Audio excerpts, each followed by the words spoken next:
Hello, everyone. Thank you for joining us tonight on the quarantine. I am Rosalind M. Ogburn, your host this evening, and we have a special guest with us, Mr. Don Riley, our CAC member. Thank you for being with us this evening. Thank you. Yes, yes.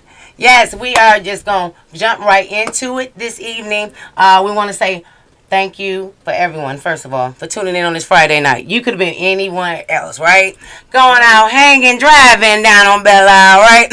Going out to eat. But you said, hold on, wait a minute. Let me see what Roz, normally with Dre and Henrietta on the quarantine this evening. So we just want to make sure we just jump right into it. We want to say thank you and give a shout out to you that you are live on WJZZ on Facebook and Twitter Live, all your social media platforms. We want to just say thank you for tuning in, share, like, and subscribe. All right? But I just want to start off with my Rosalind report. I am Rosalind M. Ogburn, your state candidate for the new State House District 3, formerly 9th House District. Yes, ladies and gentlemen, for those that were not aware, the Michigan Democratic Party has been convening all week, doing our Zoom calls, having our caucus meetings, and allowing the opportunity for those that are seeking to represent us throughout the state have that presence to be able to say why they're running and how they want to represent you in a larger and a most protective capacity. Even after what we've heard this evening on the news, right? So we're going to talk about that a little later, right? But so I had to give it a shout out because tomorrow we will closing up this convening at the TCF location, formerly known as Cobo Hall. And I do believe we're talking about another name later, but a third name, right? So, but I had to definitely start off our report with that. And then I want to give a shout out. Not sure how many people is aware of this annual event. Our Commissioner, Wayne County Commissioner Chair, Alicia Bell, she holds an annual dress giveaway. Yes, for those ladies that are going to the prom. Every year she usually sends the flyers out and gets the promotion, but I saw it today on the news. Right. And I just wanted to uplift that. So if you have anybody, Boys and Girls Club. There we go. There we go. You got anybody in our district, which is City Council 7. I am representing State House 3. He's over in the new State House 4. And so right there, it's Tireman, what we say, east of Southfield. Yes, right actually where, what we say, the south bend of is it the Greenview Estates? Greenview Estates. Yes, and so this is tomorrow starting at 10 a.m. to 1 p.m. It's only one day, ladies and gentlemen. Tomorrow, Saturday, April 9th, from 10 a.m. to 1 p.m. If you know any young lady that is still looking for a beautiful, eloquent prom dress, y'all better show up and show out. She said she had so many dresses. She said she can accommodate 500. There you go. Come on. I'm about to say. She said, I'm not taking the dresses. I need people. I need bodies for the dresses right now, right? Yeah. So we need you to call everyone that is saying, oh, you heard I can't go to the prom because I don't have nothing to wear. Come on, look, I gotta let Jesus show up in the room. Hallelujah. The Lord then showed up for you. So I just wanted to uplift our Wayne County Commissioner, Alicia Bell, for that beautiful and dynamic event, which is blessing those youth, because we need to have more support like that in our community. All right, and then also, what me and Mr. Riley was talking about when we came in, my topic is recycle, reduce, and reuse. He didn't even know that, y'all. He did not know. Did I tell you that my topic? And so, on my block, I'm a block club president, part of our radio patrol, and I am just the president, but I have a captain. And she is so consistent, so diligent, and we organize our community and we collect our bottles. And so we recycle. So my job is to recycle the bottles. It is sometimes tedious, ladies and gentlemen. And even in Walmart, they've taken out the sink. So I can't even wash my hands no more after the process. I'm like, but I wanted to uplift people to say recycling is a real thing. And on recycle, you recycle all your plastic, all your bottles, all your cans. Only one requirement with the cans and bottles, you rinse them out. You must rinse them out, yes. And do not put any plastic. Plastic will mess up the machines that they use to sort everything out and grind stuff down to be reused again. Mm-hmm. You must not put plastic in there because it messes up the machine. Machines, yes. Be adequate with the machines because we need them, especially, and there are not that many recycle machines in the community. No. So that's what I wanted to say, that we are transitioning over to more paper than plastic bags. And he started this conversation in the car, and he don't even know I was about to go there, right? That's right. That's right. So we want to focus on how we reduce and reshift the way we use things. Old school, your jars. We kept the old jars, right? I even say now, keep your mayonnaise jars. Keep all those glass with the tight tops that you can reuse, like the mason jar. Come on, let's get diverse, but we must find other ways to be able to reduce and save our planet by making a less impact as we move throughout the earth. Because these landfills are real. We don't talk about them. We don't actually do enough documentaries about how we're paying for sites to just hold garbage, not for our own state, but even other states. And that's a real thing. That there's places just with garbage being housed. But if we rethink about how we reuse stuff, right? We get those blue recycle bins. I'm going to need y'all to go destroy this recycle.com. Google that. Get your recycle bins, because I know everybody on your block got one, right? Just about everybody on my block and my community. There you go. Because we made sure, 2-3 years ago when they came out, we like, come on out to the door trying to sign people up together. There you go. And then when they had the community meetings, come on out. You came to the meeting, got trained up, you walked away with the signed it, and they end up sending one to your house. So we wanted to make sure everybody was more aware. April is Holy Month for a lot of people, but it's also Earth Month. Right? And we talk about preserving the earth. We talk about treating her better and making sure we can do our part. Because if everybody did a little bit different to make a lesser impact, we can reduce the temperature and we can preserve her. Because climate change is no joke. We need to save this planet. Because if we don't, we might not have no place to live. That's it. That's it. You saying it. You saying it right there. We have to save our planet. We got to save our planet. And so I close out with my Rosalind Report. I am Rosalind M. Ogburn, your candidate for the new State House 3. We will be going to the doors in Melvindale, Dearborn, and in Detroit soon. If you'd like to join our team or just get more information about me, you can go to my webpage, RosalindMOgburn.com, RoslynMOGBURN.com. All right, we jumping right into Mr. Don Riley, our CAC member. All right, somebody gonna say, who is CAC? Community Advisory Council. There we City go. Of Detroit. Oh, the City of Detroit. We have to put the City of Detroit on there, right? We have to put that. We have to put that on there because it was created under the city charter. Okay. And let me tell you about this animal. The charter was amended, Charter 14, 1984. Okay, all right. 1984, and it's been kept quiet until 5 years ago. I was the first board member to form the advisory board for District 7. I'm in my 5th year now, my last year out of 8 years. And I'm hoping to get out there and revise the district and everything and let them know. But one thing I can tell you, I can't not do everything without your support. That's it. You That's got, it. Right there. You got to have the community support. That's because, let me explain something to you real quick. That's it. The post office ordinance was amended by the city of Detroit. It became part of the charter, the city charter, section 14, dated 1984. The Detroit City Code Community Development by adding Article 9, Community Advisory Board Council. We have the responsibility from the community in each district to advise the city council on what the community wants. Not what we want, what the community wants. So we need the community to come out to our meetings, get on our Zoom. They'll be coming out. Zoom page will be coming out shortly. Email sites, all that, phone number will be coming out very shortly to get out to District 7 so the community can get involved, because it's very crucial that the community get involved with us. And I'm going to tell you something. These are the responsibility of your advisory board council. There we go. You're jumping right in it. Housing development, community bright, safety and security, economic and community development, employment opportunity, code enforcement, and other impacts social, economic, cultural, environment conditions within the district.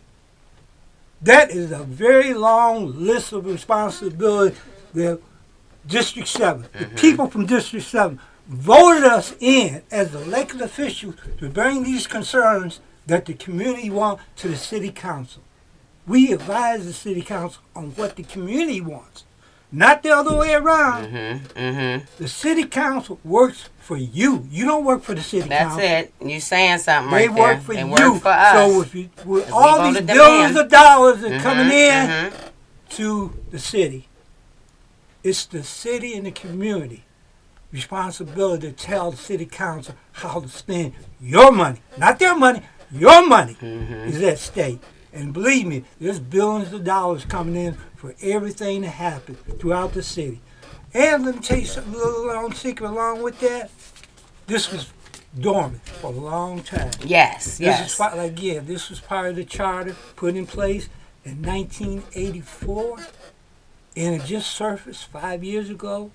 And I was the first president that was able to put this together through the help of the former city councilman. Okay. I have to give him his props for coming to me and say, put this thing together.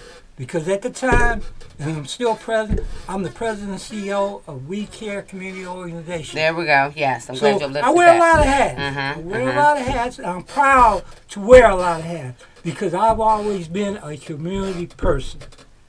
I'm out there to help you. Please seek me out. You can contact me at WeCareCommunityOrganization.com.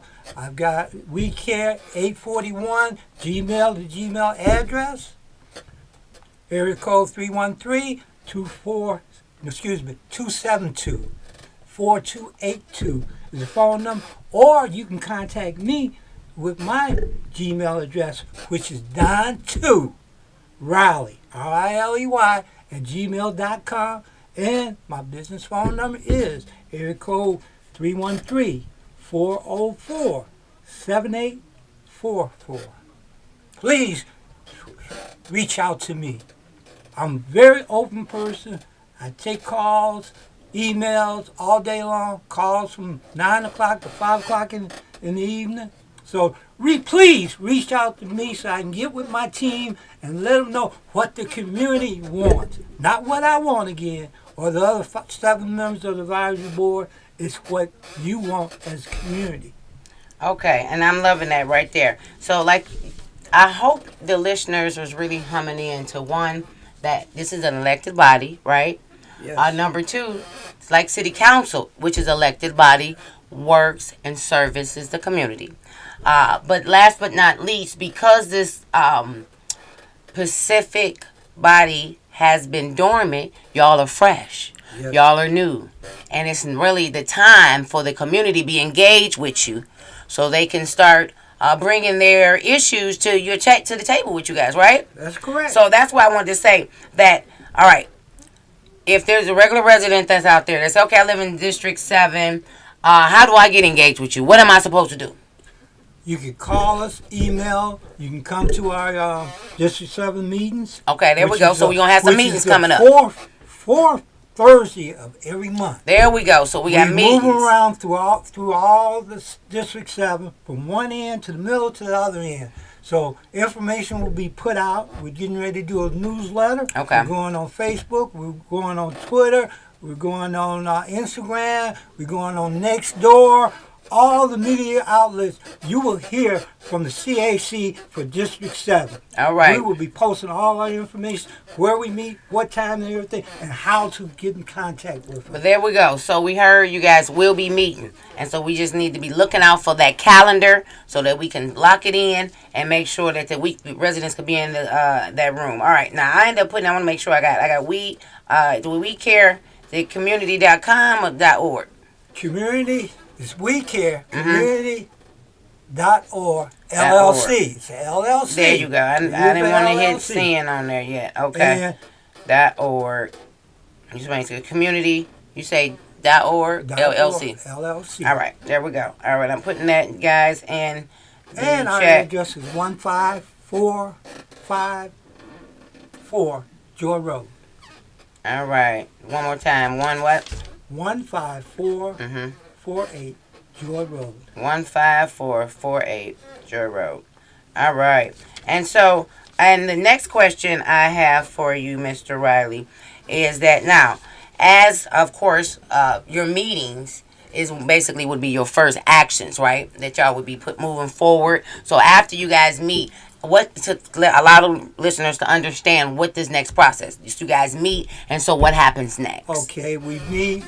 We have an open forum where we go to Robert's rules for our meetings and so forth. And close to the end of the meeting, we have an open door policy where anyone in the community, whether it's on Zoom or in person in our meeting, to make a public comment.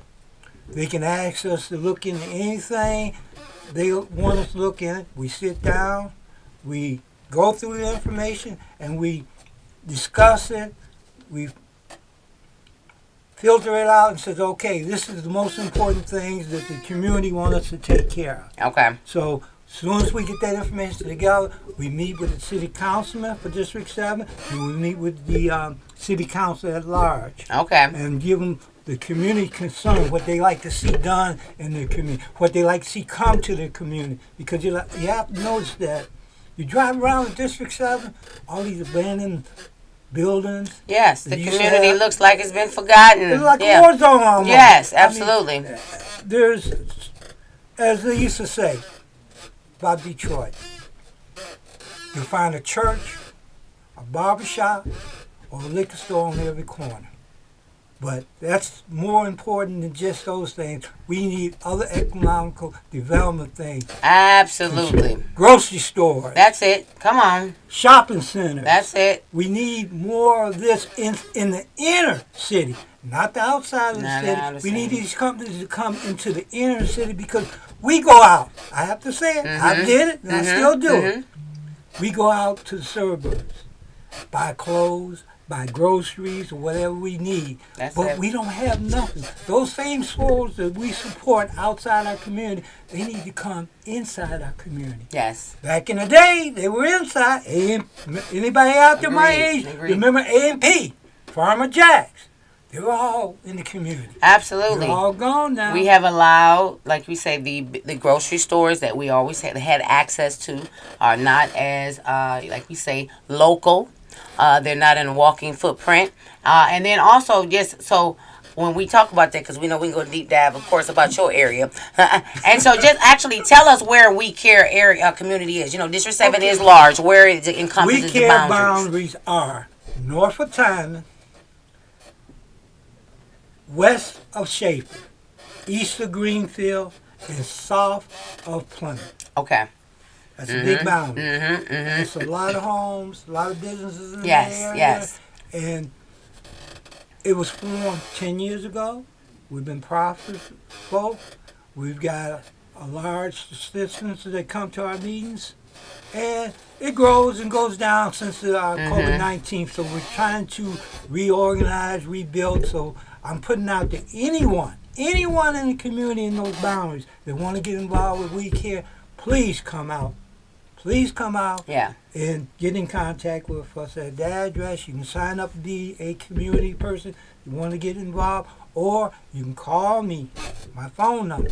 And listen, ladies and gentlemen. I'm going to give you my personal phone number, not my business phone number, because it's much easier to contact me at area code 313-585-7861. And you can send me a Gmail, which is Don2Riley, R-I-L-E-Y, at gmail.com. And you will get a response. Yes, see. And so we definitely wanted to be able to uplift the Community Advisory Council that he is a elected member on, but then also the community that he lives in and the leadership role he also holds at that capacity in the District 7 community. So we want to just make it clear. Yeah, see, we want to make it clear. Those are two different hats, but they represent the neighborhood, right? Yes. And the intentional alignment for the community to be better. And so I wanted to say that first before we go into the other level of, so we know as a community advisory council member, though your focus is to make sure there's certain things that you see in the community that is not equitable or is not healthy, or is not productive, you're not really to uplift that and to say, hold on, why is it, right? Yes, because I get calls on DTE, the water board, why my basement's backed up. And I tell you personally, my own basement gets backed up plenty of times. Yes. And believe me, people out there that knows the expense of calling a plumber every time your basement backs up gets very expensive. It does. And I'm glad you went there, because we know that there should be funding set aside to ensure residents get restored. Because we started off saying the climate has already changed. And we can't keep waiting on FEMA, because we realize everybody don't even get approved for FEMA, right? Right, and then there's supposed to be additional funds through the city. They're supposed to take care of or either back up the FEMA funds. So this is some of the stuff that the community need to get engaged. There we go. About, because if you don't get engaged, you're never going to know. That's it. And so that's one of the reasons why that's what CAC is put there together. we go. And while we're talking about it, because and what he's talking about is the new federal dollars. Our mayor reached for $57 million, ladies and gentlemen, for flooding, to restore residents, and to create a resilience plan. Now, he's a community advisory council member. I'm your community equity advisory council member. He's elected though, so I want to uplift that. Y'all went out and voted for him for this position. Let me put I was disappointed. Put emphasis on one major issue. We're not paid. We're elected by the body of District 7 to do this. We don't get a dime. And my other 6 people are very involved, active to take care of business for the citizens that voted for them in office. That's it. They working their time, their energy, their passion for free. No budget. For free. No budget. And now that should be an indictment, because if anybody has been looking at the City of Detroit's new budget in the last couple of years, our mayor has what we call stacked. His administrative, well, I think everybody making about $80,000 to $200,000, right? So why we can't share the love with those grassroots leaders that are doing the work at the bottom level? But I want to hover back over the funding for the programming to make sure that we don't flood, right? Yes. And so why we want to start getting, like you're saying, host these meetings to know who's in the room that has never been restored, because we know there's individuals that still having issues, like you just said, with the flood. Oh yes. Or still having we'll say paperwork issues from the past flood, not the second one, the first one. I just personally last week through this last rain, I was flooded again. And I know that, ladies and gentlemen. So just recently, and the real floods season has not even started. So we wanted to hover here because it's time for our residents to start coming into the rooms. We know COVID had us doing a lot of Zooming and it had us going indoors. But it is the season. We elected individuals in office to support us. District 7 did not have correct representation in the last couple years. We know that. But now there's someone seated, and there's other leaders that are saying, we ready. Yes. We're getting there you go. Enough is enough. We're getting equipped, but we can't move without you. Yeah. That's a real thing. We got to make our elected official accountable. There you go. Accountable for their actions. And without that accountability, they can do what they want to do. Again, they work for us. We don't work for you. Come on, y'all. They work for us. They work for us. So in order for them to work for us, we got to get out there in the community and let them know. That's and remind them, shoot, we pay your salary. We pay your salary. So why is things going the way we got floods, we got blackouts? And speaking of blackouts, let me touch on DTE. Okay, yes. DTE goes to Lansing and asks for 2, 3, 4% increase for infrastructural maintenance. Which we already pay if you look at your bill. Yeah. It's already on your bill. So where's that money going to? If you're doing infrastructural repair on a regular basis, not waiting until we get storms. That's it. But on what regular you call basis, maintenance. We wouldn't have this problem. We would not have this problem. So what is happening with that money? Thank you. And let's double it all the way back to when we had the high level of the blackouts. DTE stated that they were negligent by not maintaining tree trimming.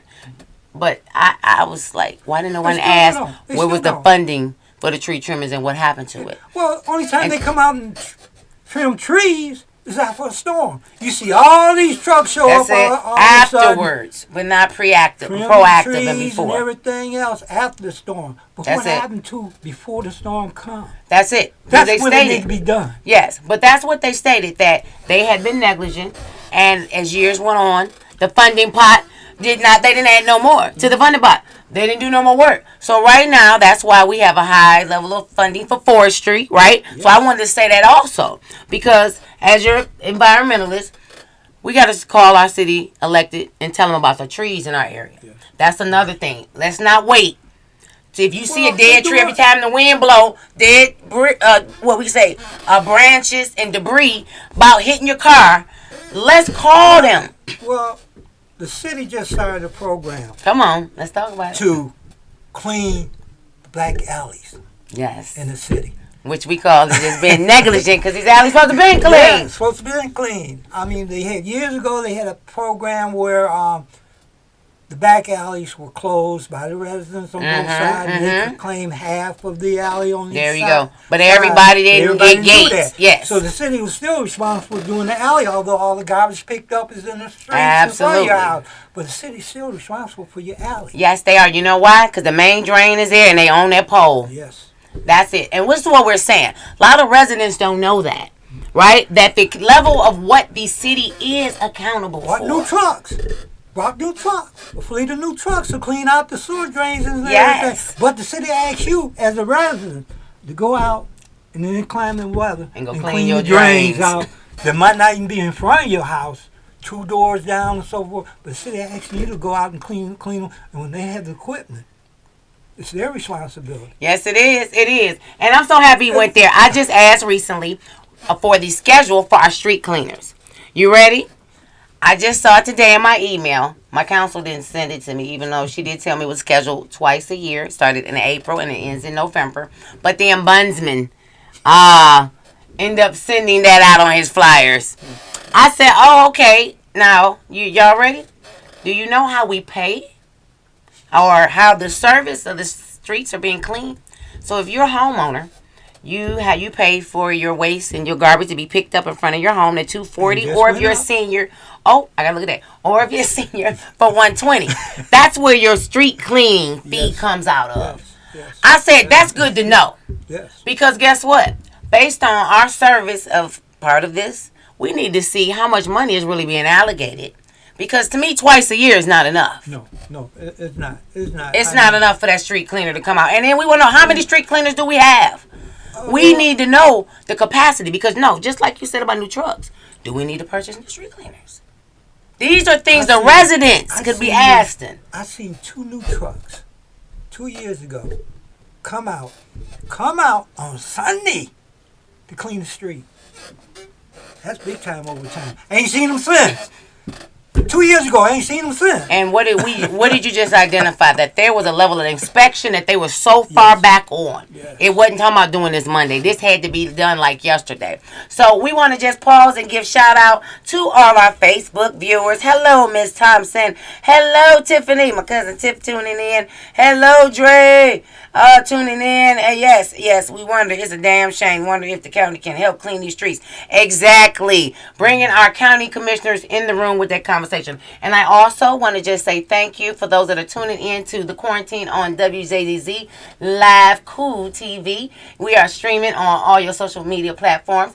Facebook, YouTube, Twitter Live, and once again, we say all your social media platforms. You can share, and just call your friends and tell them, hey, we on, and we talking about relevant information. And I do believe our lines are open this evening, so you can call us at 313-355-6018. Once again, 313-355-6018. All right. Now, you just was listening to us. We were really talking about certain services and things that should be done for the city, but a lot of residents don't even know whose job it is, how it's paid for, or what's the city department, really is responsible to hold accountable to. There's not the proper communication getting sent out That's to the it. city. Nah. Because if you don't have email, computers to get in contact, and if you're not connected That's with the it. city news That department, come on, to or get your the email information- in. Yeah, if they don't have your to get email, to get the information out to you, you don't know what's going on. you don't know what's going on. Right now, just about every city department meeting is done on Zoom. On Zoom. And it states limited. Nah, I'm just swimming. We got pause there. So people that be like, oh, I hate Zooming. So, because you hate Zooming, you're going to miss a lot of relevant information. Mr. Riley, while we was driving here, went on the Zoom. Yes. Sometimes it's not about what you like.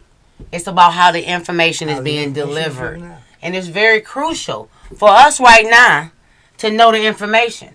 Did you hear the city of address our mayor stated? Oh. And did you hear him say that this will be this is a historic season, Yes. and we will have more money ever in history. Yeah. But the problem with that is only a selected few residents to get this information out. Come Get this on. information. To be able to get the money. There needs to be a better platform. That's it. Because everybody doesn't have a computer. Still, a lot of people don't have cable no more. That's true. Now, here we go. Now I want to hover there. And I know Ms. Thompson is on that the conversation with having access to more Wi-Fi, right? Remember, we know we have a high level of digital divide. I want to really hover here, right? Because where I want to make it real to people, it's not that you might not can afford it. You have it. You're in certain areas and your connection is just poor. Poor. Even with cell phones. Those who got cell phones. Connections. I mean, they're putting up this 5G network and everything. Yep, come and on. while they're putting it up, they're interfering with the signals and so forth. Your Wi-Fi goes out, your cable goes out, your cell phone goes in and out. What kind of network are we getting? That's what kind of it. network are we paying for? That's You pay your hard-earned dollars to be connected this way, and you're getting poor service. Come on. Very poor service. That's why everybody, the community that have these devices or don't have these devices, get in contact with the people that's supposed to be having. There you go. Because I was about to say it's supposed to be funding for us to get a broadband access, right? Yep. Coming through our communities. And now it's a federal program. and that's what I was just about to say. The federal funding is ensuring that we have that. But here we go. If we get quiet, we like, yeah, they got us. Year come by, 2 year come by, and we like, well, what happened over here? We didn't get this. It's because, like he just said, the historic communities might have gotten it. The more dense community, which is the more communities that have more houses on the blocks. Yes. And which, this is why we're being loud about this. Because the temperature in the city right now is not benefiting those that were natively here and that's been here from the beginning. That's it. Your voice matters. And when you don't lift it up, they think you don't care. Yes. They make decisions for us that we don't even know about. That's it. That's right there. wrong. That's legislation wrong. We're supposed to be involved in all decisions that affect dollars. Dollars that we give them. Our taxes. Every time you go to the store, you pay taxes on something. Every time you buy clothes, you pay taxes on your shoes, your cars, you pay taxes on. That's it. That tax money goes back to the city to improve your livelihood. That's it. And if you don't put no input on how to improve your livelihood, they're going to improve it for you. Going to give you things you might not even want. So you have to speak up. You got to speak up. So now, we're going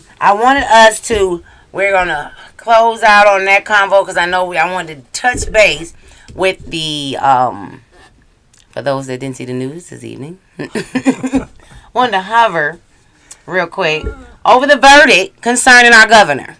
Y'all know we couldn't go to sleep without talking about that. We're going to let him close out. We're going to let him tell you all the information, how to contact you again, how you make sure you're going to get at the next CAC meeting that's going to be over in our district location, all that. But we're going to spend the next 5-10 minutes hard on the far as I mean, I feel like not to just call it. We know it was a verdict, but it showed another level of the temperature, right? That's in our state. Because like we have a conversation with my mother. She's like, "Is this historic?" So it's historic for a female governor to be a threat for her life to be threatened. Yes. But no, it's not historic for a governor in general to be threatened, right? Yes. But the capacity of, like I believe our lieutenant governor said earlier on our 13th congressional call, to have a full-blown plot to kill the governor, the LG, the attorney general, the secretary of state, and then blow up our capital. Because if you watch some of these news stories, they tell about the gentleman that was making the bombs with a little girl in the room, and he told her, "Get away, baby, I'm making bombs." Yes. So, right there, Mr. Riley, just want you to just hover and give your feedback based off of, the information of, I don't know, I'm not sure if you heard all of the story. I was watching. Okay. I was watching, not on and on, but I watched enough of it that I couldn't believe how the verdict came out. Because there was enough evidence. I feel there was enough evidence presented by the government against these individuals. Plus, they actually also practically stated themselves that they did this. So what was the problem of being convicted for their crimes or proposal crimes that they wanted to commit? If it was somebody else, unfortunately, because they admitted to this, right? It wouldn't take no 5 days. It wouldn't take no 5 days to convict them. I mean, what kind of nation are we in to seeing all this is happening? Killing the family members, killing the babies, what's going on over in Ukraine. Come on. That's it right now. This is wrong type of attitude. Yes, it is. That is happening in this country and across the world. We're supposed to be the dominant leaders. That's it. Throughout the world. But we act like we're the non-dominant leaders. Mm-hmm. I mean, if you really look at it, there's still outhouses in the United States. A lot of people don't know. Mm-hmm. There are still outhouses. Yes, he's There's saying, ladies and gentlemen, that don't water. Yes, those are people that do not still have plumbing in their homes. Absolutely, absolutely. And it's wrong. It's wrong. It is. I mean, I got to play on this is that the rich keep getting richer, the poor getting poor. We don't have no 3 classes anymore. No. You got it, you They're don't trying got to extract out the middle, ladies and gentlemen. You got it or you don't have it. Yeah. And unfortunately, this seems to be what's going on because there's not enough people speaking out. That's it. To the congressmen, the leaders, telling them, oh, wait a minute, something's wrong. Something's wrong. We have a constitution we're supposed to all live under and so forth. What happened to it?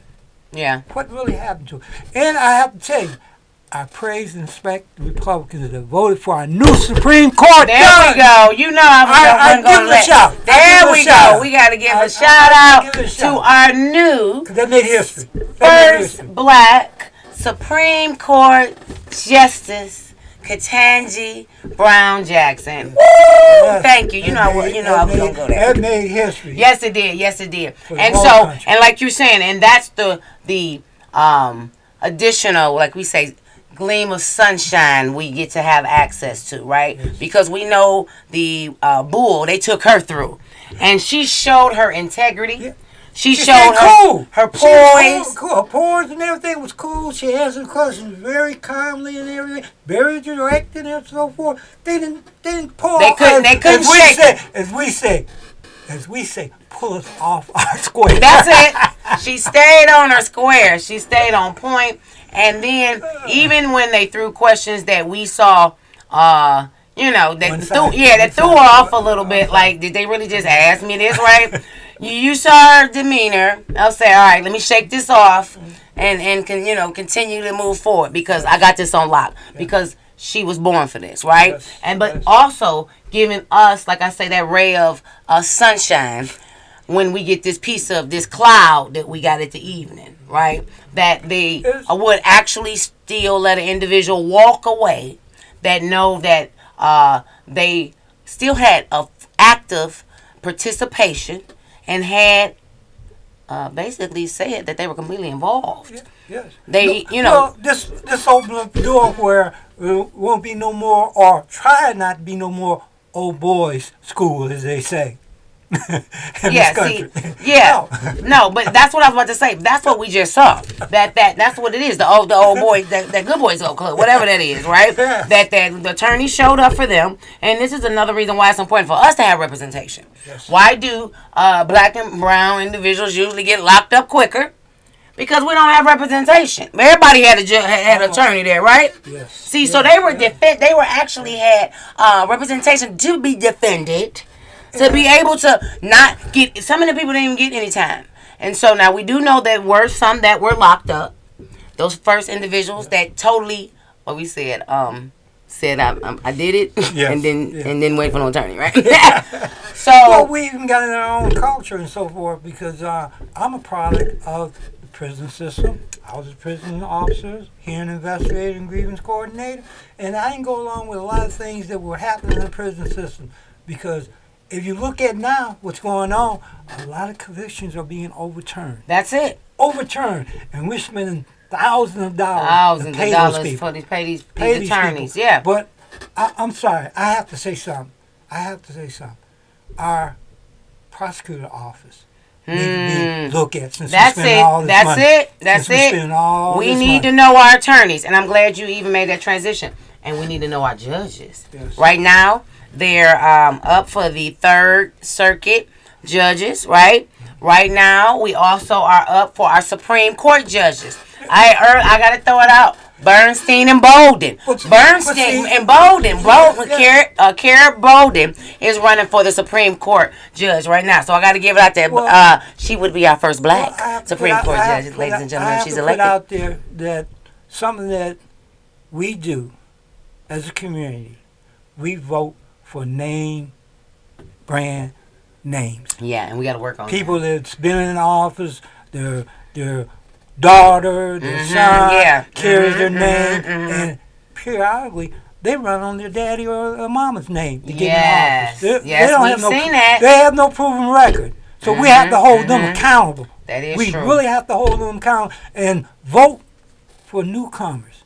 You don't have to be in office to know what's going on. As long as you're willing to do the job, it ain't about getting paid, getting all this luxury and so forth. If you got somebody out there trying to be dedicated, to bring you things that you're supposed to live by as an individual, vote for them. That's Stop it. voting for those name brand people. And like you're saying, and if you hear the name, investigate on your own, right? Yes. Have a one-on-one with them. Now, what I have been identifying is when we call these easy latecomers, when they come late in the race, then you don't have enough time to really vet them out, right? And so this is where it has been, I feel, kind of confusing for a lot of residents because you just see a person at the door, you just see them at an event, and that's it. That's all the access you get to them. Okay, let's touch on real quick this last election. Come on. We had election sites closed. They've been open for years as sites. You talking about voting polls that were shut down and people weren't proper notified. notification that you can't vote there. Till you showed up. A lot of people did not vote. They went back home because they were Yes. not going to run around the city trying to find somewhere to vote. Yes, but no one talks about that. No one talks about that. No one talks. Elected officials should be held accountable for what that went, There you went go. on. Now that's our we clerk know. office. Now that's we Winfrey. know these midterm elections always have been low turnout. But when you close election sites and so forth without proper notifying the people in those communities, those That areas should be to vote, illegal. Definitely It should be illegal. The clerk should be accountable when we know in our black community, people don't have access to transportation. So if your voting poll was right around the corner, you still walking around the corner. Yes. And I even use that example, like you're saying that there was supposed to be the voting poll close to my area, right off Westwood and Tyerman for an address off of Falls. I looked at that address. It said they was over at Dixon. Martin Luther Now Mackenzie was one of the biggest sites on this side of town. It was closed. So where were they diverting those voters to? That's what I'm glad you brought this up. I'm so glad you brought this up because we're going to talk about this last couple minutes as we close out. My team and I have been strategy building. I ran for 2020. I won Detroit in Dearborn on election day. I was not so successful with those absentee ballots. So we flushed through why I wasn't so successful.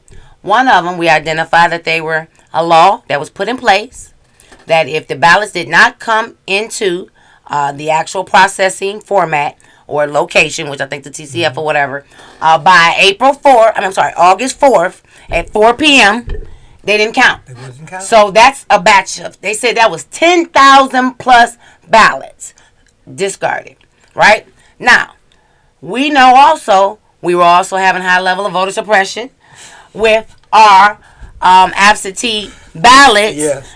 Just coming to people on a timely manner, right? Yes, yes. So just coming into the process and then coming to the people.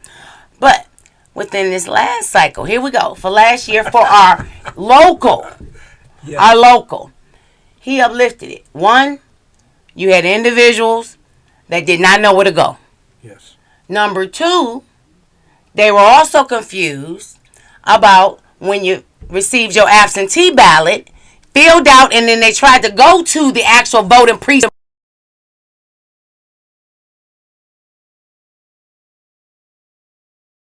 Vote while I'm here. It all narrows down to better communication. Better communication. Hold on, wait a minute. And this the last one though, Mr. Riley. This the real one. Me and my team has identified.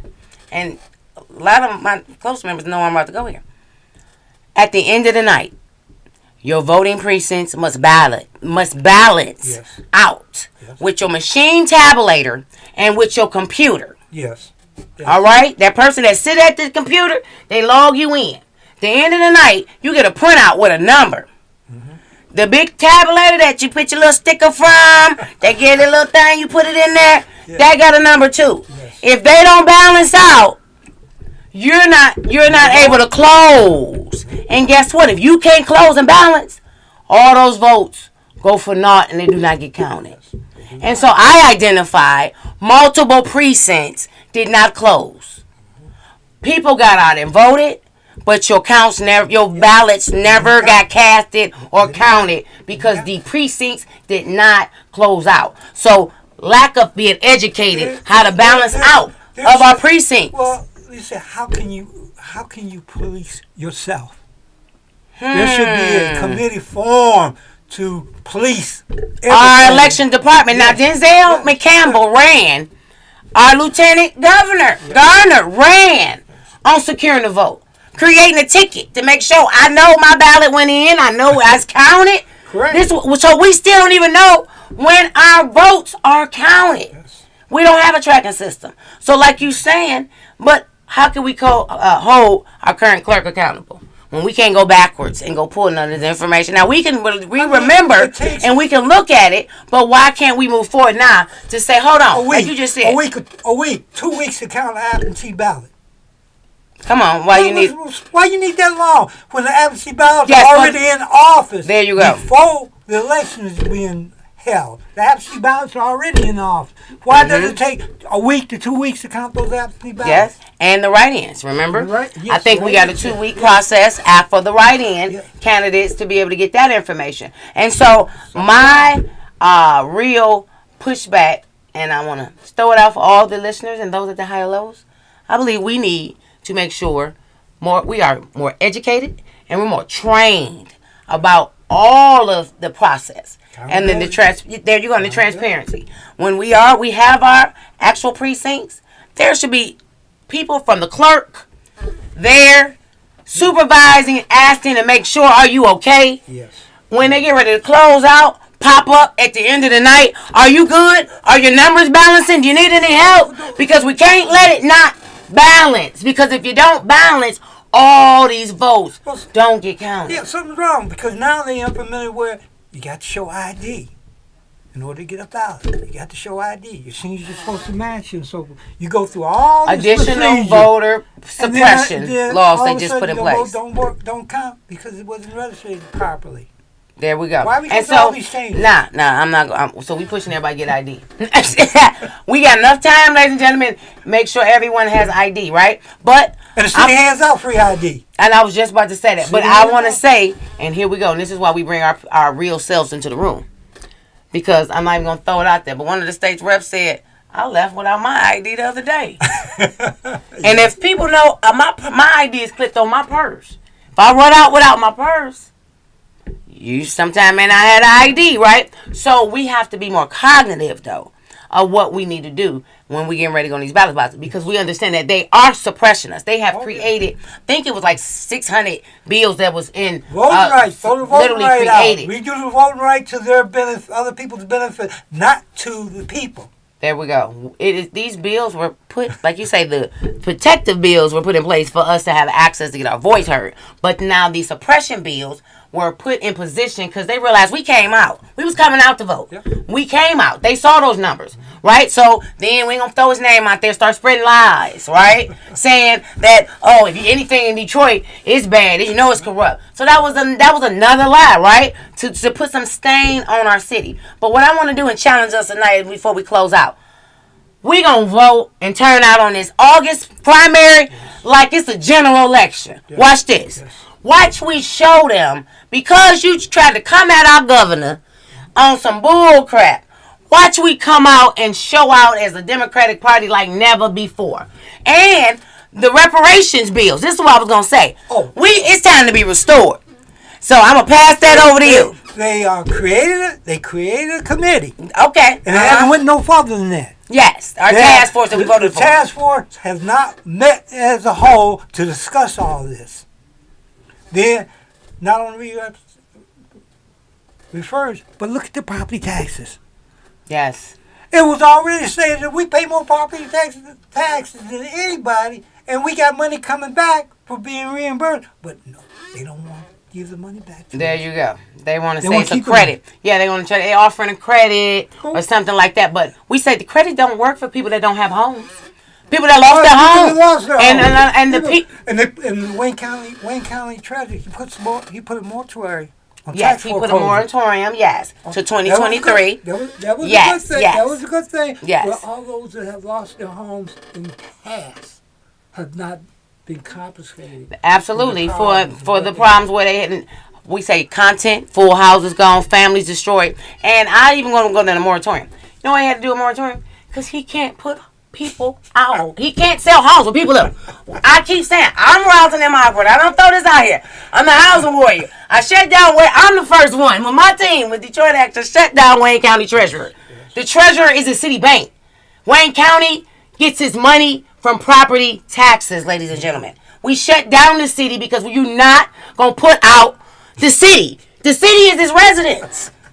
We pay your bills to keep the city functioning. Yes. So what we're saying we're not is getting our money's worth. But that's it, right there. We saying we done, and you oversessed us, and you gonna say you're not gonna pay us. Other people making decisions for us without our input, which is wrong. That is constitutional. That is constitutional wrong. It's wrong. It's wrong. It's like being a tax sensation on us that we don't even know about. Come on. See, so now we got 2 minutes. We're going to get ready to get close out. I am Roslyn M. Ogburn, your candidate for State Representative 3. If you want to join us, because I told you, we need door knockers. We need everybody on board to be able to touch it on new cities on the west side of Detroit, Dearborn, and Melvindale. You can go to my page on Facebook, Twitter, or my website at roslynmogburn.com. ROSLYNMOGBURN. And so... .com, sorry. .com. And so I pass it back over to Mr. Riley. And I'm Don Riley from District 7 Advisory Board Council. I'm the Vice Chairman and Vice President of the board. I need the community to reach out not only to me, but reach out to your elected officials and tell them I'm mad as hell. I don't want to take this no more. Reach out to them. Call them. Write them. Let them know you exist. This is our city, not their city. That's it. It's our city. So thank you for joining us tonight on the quarantine. You guys, you already know we had to get it in at WJDZ. Make sure you go on the page, like, share, tell everybody. Oh yeah, Roz and Mr. Riley got it in tonight. Y'all need to make sure I'll be back. Yes, he will be back. And we have other members that want to join us because they are hosting meetings and we need you all in the room. Yes. We got the most money historically coming to the city. And we need you to have your ideas, your comment, and for you to spend it. Yes. Because it is our time, Detroit. It is our season for people that look like us that is in leadership to direct us and guide us and take us where we need to we go. don't, somebody else is going to be there. There you go. It's not going to look like us. That's it. And my favorite statement. Taking over downtown. That's it. And closed mouths don't get fed. That's right. There you go. So you must right. open your mouth because you have not, because you ask not. Thank you, everyone. I'm Rosin M. Ogburn on the quarantine. See you all next weekend. Goodbye. Goodbye. I think we got a little minute yet. Hey. Yes. All right. I know Dre will be back with us next week. Also, we got a shout out for Henrietta.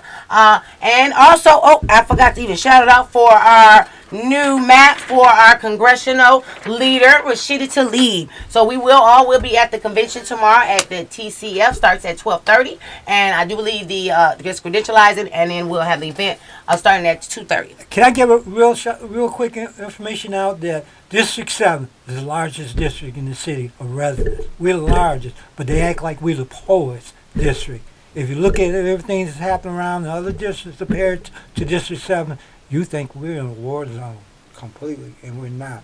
That's why we have to reach out. Absolutely, yes. You must talk. You must give a conversation. Oh, and last but not least, that I did see that T is on the call, is that we are also making sure renters that have negligent landlords, literally, you say, what do you mean negligent? So your roof has a hole in it. It is leaking. Your basement has flooded and they have never came to rent it. This is what we reaching out to these people. What happened to the registration? All landlords are supposed to be registered registered to with BC. the city. Now, but they're not. They're not, Mr. Riley. Not pushing They're not. They're not. And so what we're asking but they're every pushing to give you resident. fines. They're pushing. The city's pushing to give you a fine. There you go. Your property's not up to So code. we want you all to reach out, give me a call, inbox me on Facebook It's or another Tanisha conversation. Sanders. Yes, it is. Or Tanisha Sanders, because we are identifying as new developers are coming in, they're buying the property and they're discarding the residents and their human rights. They're living in disgrace, and that should not be. My job as a state representative is making sure there's a consistent fund for housing those that need to be housed. And renters need to be housed also. So, and they have opportunity to make sure that you can transition to homeowners. So we just thank you all. God bless you. Good night. And thank you for joining us tonight.